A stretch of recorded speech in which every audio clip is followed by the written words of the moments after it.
Good afternoon. It's Hannah here reporting from Snaked Studios at WSUE. At WSUE, we report the lives of the three Baudelaire children, Violet, Klaus, and Sunny.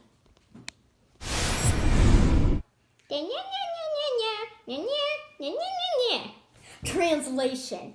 The weather today was gray and cloudy, and no one was at Briny Beach except the three Baudelaire children.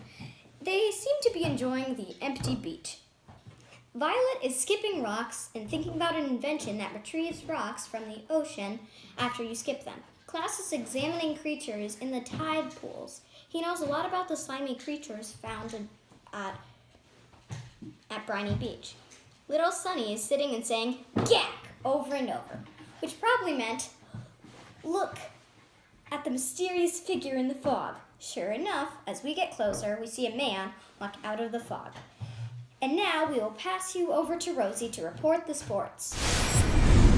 Today we have absolutely no sports to report. Back to you in the studio, Hannah. Mr. Poe from the bank was seen at Briny Beach. He was overheard telling the three Baudelaire children that their mansion was destroyed by a fire. He also told them that their parents had perished in the fire. He told them that perished meant killed, even though they already knew what that meant.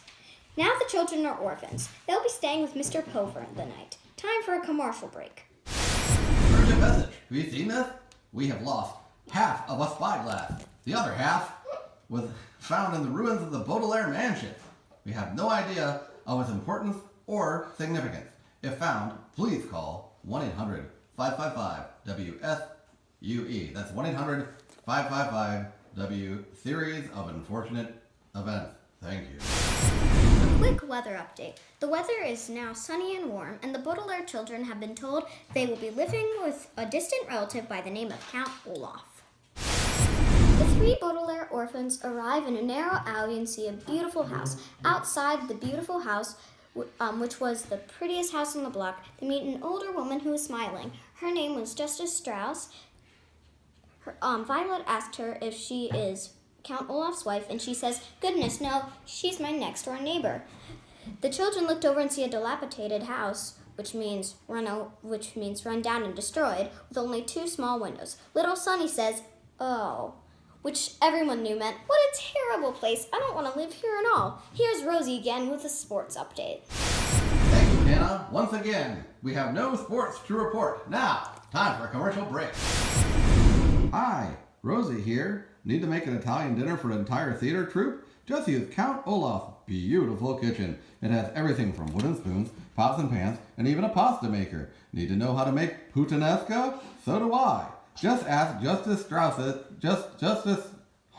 visit her private library. Her beautiful library is beautiful and has wooden tables and arms, chairs for reading. Thanks to several cookbooks that Justice Strauss recommends, you can find recipes for anything, including puttanesca, which is an Italian sauce. For pasta, it contains olives, capers, anchovies, garlic, chopped parsley, tomatoes, and spaghetti. After the Baudelaire children served the puttanesca, Count Olaf asked, "Where is the roast beef?" Violet says, "We don't have any roast beef. We made puttanesca." Olaf demanded that they serve roast beef. Then Sunny yells, "No, no, no!" Then Count Olaf lifts Sunny over the table, and Klaus yells, "Put her down immediately, you beast!" Then Klaus jumps up to try to get Sunny, and then Count Olaf gets furious and strikes him in the face. Now the sports update from Rosie. Again, there are no sports to report for today, but tickets for the Marvelous Marriage are now available. I'll see you there. Back to you in the studio, Hannah. Thanks, Rosie. Glad we checked in. Thanks for telling us something for once. Back to news. The next morning, the Baudelaire children smelled fresh raspberries, and Count Olaf told them he has not been very nice to them, so he offered them to be in his play. The play is called Marvelous Marriage. Violet will be playing the beautiful maiden that marries Count Olaf. It sounds to me like he's trying to trick Violet into marrying him so he can steal their enormous fortune. It is time for another sports update. Thanks, Hannah. There are no sports to report again, but the play is tonight. I'm going to buy my tickets in advance. See you there. Klaus Baudelaire went to wake up his little sister, Sunny, he discovered that she was gone.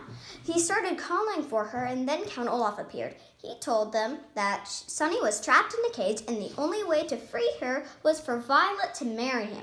When Violet and Klaus went backstage at the play to change into their costumes, they created a plan. During the play, when Violet must sign the marriage document, and she would sign it with her left hand, not her right hand, tricking Count Olaf. Miraculously, while all of this was going on, Sunny was set free because of one of the theater members could not stand keeping a baby locked up. At the end of the play, Count Olaf announced that Violet is his wife, and he is in control of the whole Baudelaire fortune. But that is when Violet said, "I'm afraid not, because I signed with my left hand, not my right hand. That makes the document invalid." Thankfully, Mr. Poe was in the audience and realized that Count Olaf was not a proper guardian for 3 orphan children. They were sent to Mr. Poe's house again for another. This is Hannah, signing off for the day. Tune in tomorrow to see what happens next.